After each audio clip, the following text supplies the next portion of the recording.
I want to watch the news. Are you making headway at least? This is the news.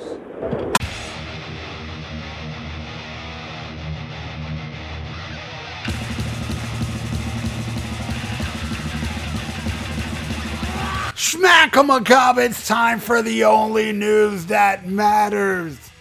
And in a new interview with Dustin Grove, a news anchor and reporter for WTHR TV, Channel 13 in Indianapolis, Indiana, Motley Crue's bassist NIKKI SIXX spoke about his creative process has changed over the course of the band's 4.5 decades existence. He said, "You evolve as a person, as a lyricist. My evolution as a lyricist, it goes from the rawest of the raw to the most heartfelt. And that's just as I grow as a man and my interests evolve." That changes the lyrics, but then that changes the idea of the song. The lyrics to Home Sweet Home is way different than the lyrics to Shout at the Devil. And so as we go, we just keep evolving. And you might stumble upon some different ways of writing. I guess you just keep kind of chipping away at the stone, so to speak. When it comes to making music and hitting the road, he said, we're not in a rush ever. We don't have to be in a rush. In my case, I got a 6.5-year-old daughter who's amazing. And so I want to not be in a rush to work constantly so I can enjoy the part of it and then go out there and play for the fans. It's about balance. Life changes, man. It's cool that it changes. The thing that I don't like, get ready for this. The thing that I don't like is when I see artists that are still trying to act 25 years old and they're 65. I don't think that's cool for the fans. Evolution is evolution. We all age. We all change. We have different interests. And Motley Crue seems to have ridden that pretty good. Just letting it be real. You lying ass bitch. He continues. Like us or hate us, one thing about Motley Crue is what we have so many people that we just really piss them off, and other people that they say we changed their lives.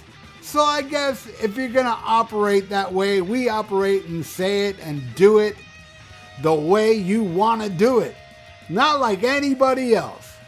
You're gonna probably draw more extremes on types of reactions. And that's kind of also been accidentally the magic of Motley Crue. We put out Shout at the Devil and it was like, I keep saying, but it says Shout at the Devil, not with the devil.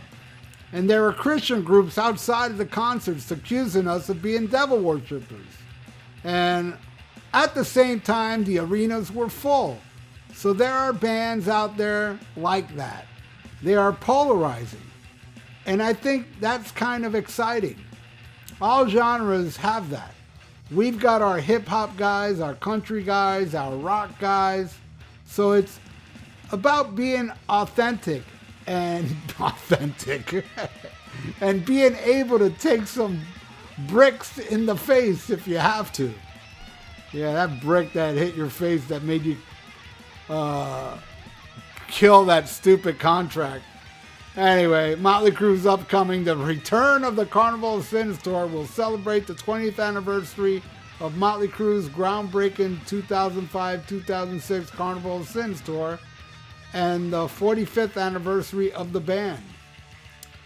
Yeah, and they're taking out Extreme and Tesla.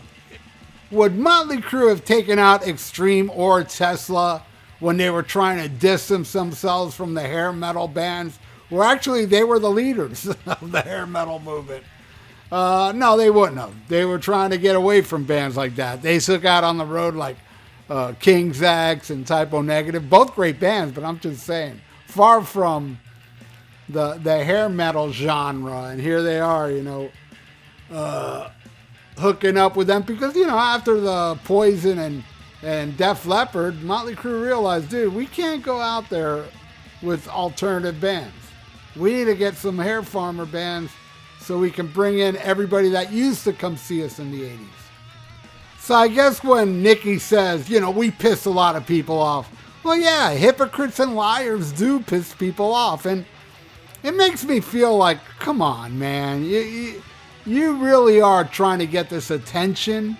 You're saying that people that are 65 trying to be 25 is not cool. And you that still dyes your hair and dyes your beard, trying to be young, and your drummer doing the little, techno stuff, trying to fit in with the hip young crowd.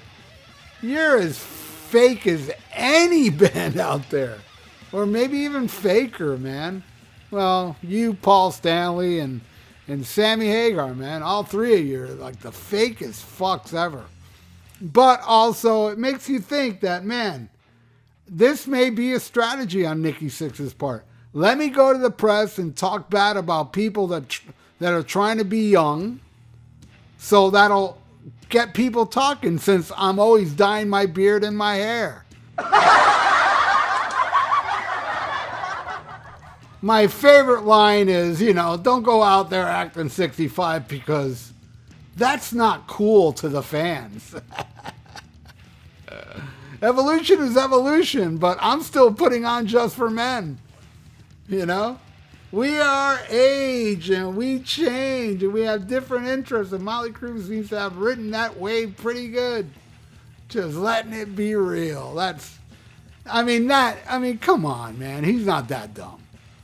He must be saying this in the press because he's like, man, if I say this, there's going to be people out there that are just going to goof on me because they know. But then there's the Motley Crue fans that'll go see us still. After what we did to Mick Mars, after what we did to our fans, ripping them off with that farewell tour contract, and they've been back and they haven't left since, Are they going to throw the farewell card? I don't think so. It's not going to bring in any more people.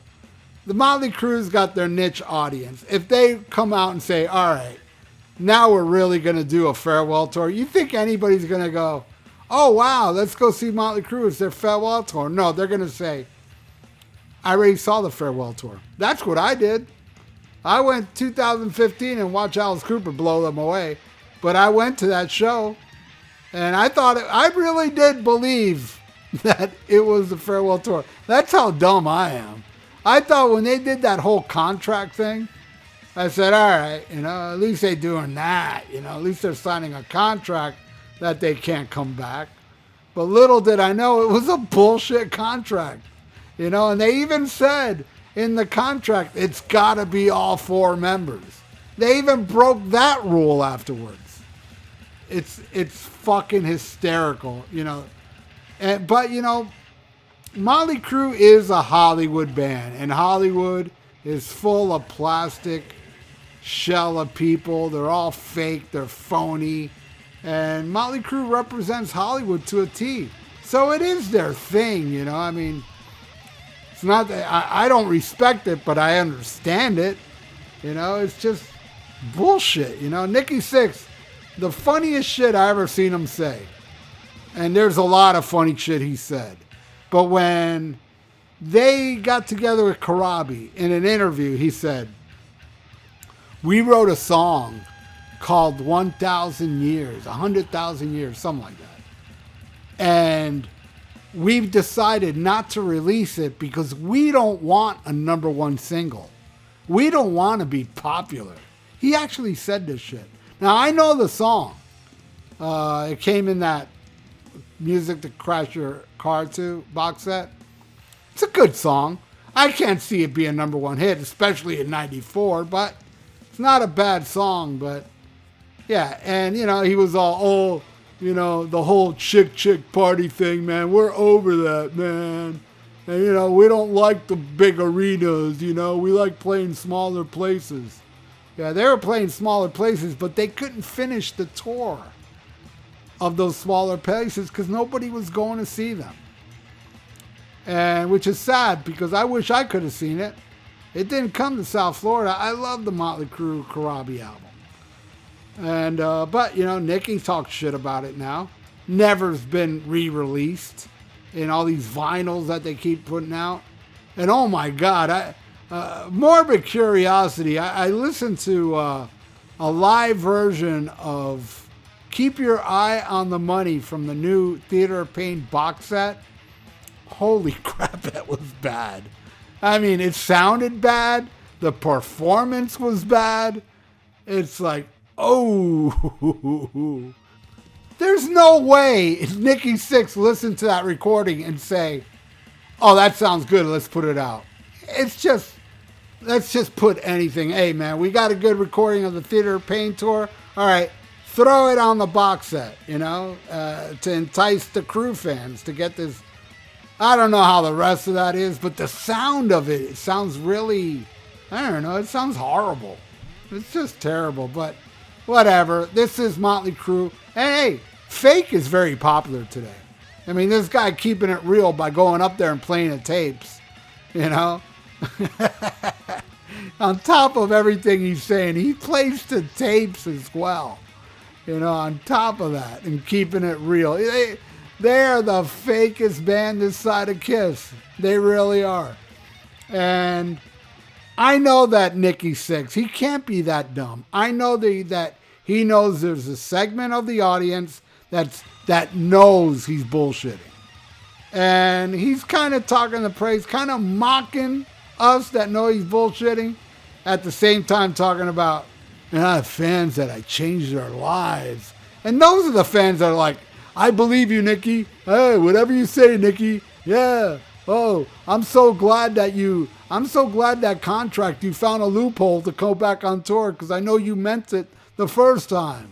But anyway, that's it. That's the only news that matters. And I want to give a special thanks to NIKKI SIXX, Sammy Belcher, and Paul Stanley of Kiss for giving me so much material. Even if it's, hey, any promotion's good promotion. So, hey, maybe somebody's listening to this going, dude, that sounds like a good live recording. I better get that Theater of Pain box set. And whatever, man. Fake sells. Fake is phony is cool. People pay to see bands without original members and playing the tapes. That's what, and they pay hundreds and hundreds of dollars. You pay more at parking at one of these shows than you did when you saw them for the ticket price when you saw them when they were in their prime and they were, you know, all members were there. Ridiculous world we live in, but hey, I think it's coming my way, and you can bet your ass I ain't going. Not even for free would I ever go see Motley Crue again. But that's my opinion. Other people would, and more power to you, man. I'm not telling anybody out there not to enjoy Motley Crue. If you love the fake, go enjoy the fake. And thank you so much for watching The Only News That Matters. Please subscribe to my channel if you haven't. Ring that little notification bell and like the video. It's good for the YouTube algorithms. So, stay frosty. Listen to Rat, Scene of a Crime, and smack 'em a gob. Farewell and adieu to you fair Spanish ladies.